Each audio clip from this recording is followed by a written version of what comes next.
নমস্কার। আজকে আমার নিবেদনে আছে একটি ছোট্ট কবিতা কোলাজ।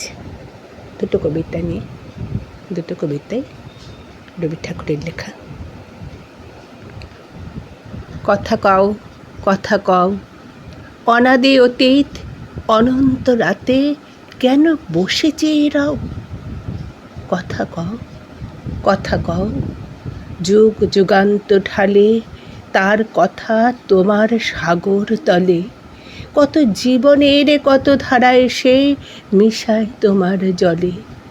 সেথায় সে তার স্রোত নাহি আর, কল কল ভাস নীরব তাহার, তরঙ্গহীন ভীষণ মৌন, তুমি তারে কোথা লও? হে অতীত, তুমি হৃদয়ে আমার, কথা কও, কথা কও, কথা কও, কথা কও। স্তব্ধ অতীত, হে গোপন চারি, অচেতন তুমি নও, কথা কেন নাহি কও? তবু সঞ্চার শুনেছি আমার মর্মের মাঝখানে, কত দিবসের কত সঞ্চয় রেখে যাও মোর প্রাণে। হে অতীত, তুমি ভুবনে ভুবনে কাজ করে যাও গোপনে গোপনে, মুখর দিনের চপলতা মাঝে স্থির হয়ে তুমি রও।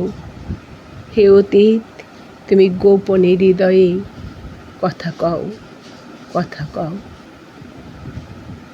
বিস্মৃত যত নীরব কাহিনী স্তম্ভিত হয়ে বও, ভাষা দাও তারে হে মুনি অতীত, কথা কও, কথা কও।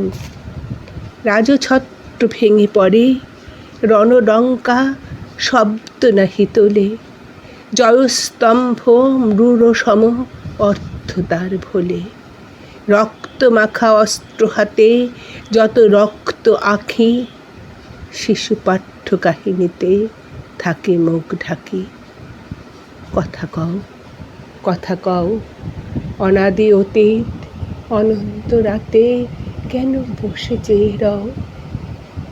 কথা কও, কথা কও।